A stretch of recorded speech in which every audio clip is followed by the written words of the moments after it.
Okay everyone, I've got Rooney in to help me with this test number 4 between the Magimix food processor and the Powermill blender. We're going to try making a raw cake base, which are typically made from a mixture of nuts. So we've got some activated walnuts and pecans. So we've soaked them, to activate them we've soaked them and then dehydrated them so they're nice and crunchy. And in here we've got some organic sultanas and some medjool dates, which we've hopefully taken all the pips out of. Great, so we're wanting to get a consistency so it's not pureed. We want it a little bit crumbly, and so yeah, that's what I'd like, Rooney, if you can make it a little bit crumbly, and we'll see which machine comes out the winner of this 4th competition. Let's go. So first we're going to try and make a flour out of the nuts before we add in the dried fruit. Good. 1, 2, 3, go.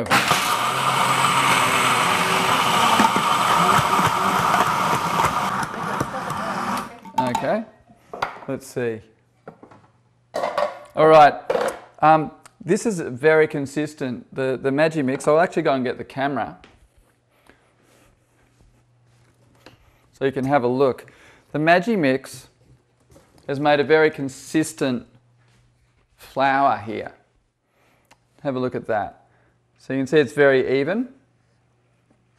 Now the problem with the Powermill in this case is there's large lumps in there.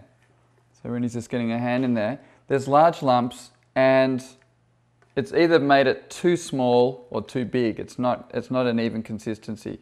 Okay, so this is where the Magimix can come into its own. Okay, so phase number 2 in making a raw cake base, add the dried fruit. So let's do that, Rooney. And again, we're just wanting to get it mixed through evenly. We don't want to totally puree it. We just want it, you know, just so it's going to hold together as a nice cake base. So, ready, set, go. All right. The Powermill is really struggling on this one. It's done well in the earlier tests, but it is really struggling with this. I can smell it's putting the motor under probably a lot of pressure it doesn't need to be under. I can smell the motor. And there's big lumps of dried fruit. Right. It's either pulverized, it totally sort of liquefied it in parts, or it's too lumpy.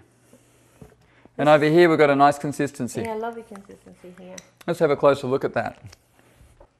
All right, so this is from the Magimix. It's a nice floury, it's sticky, but you can see it's even and consistent. It's going to make a really nice cake base. So this, if you look down the bottom, it's either gone to just like this homogeneous paste, which is it's just too soft and gooey, or there's big lumps of dried fruit and nuts in there. So this is, you can see this is really where the Magimix or a food processor comes into its own.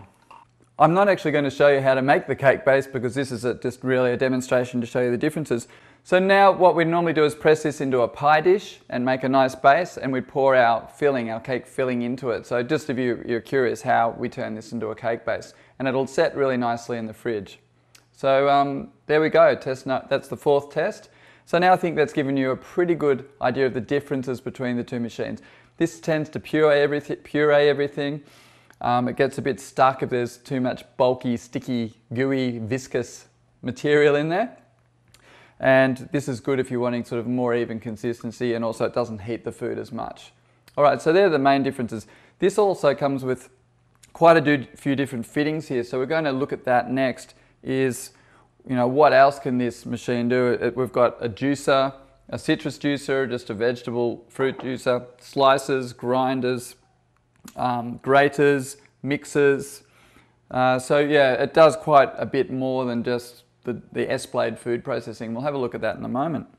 Great.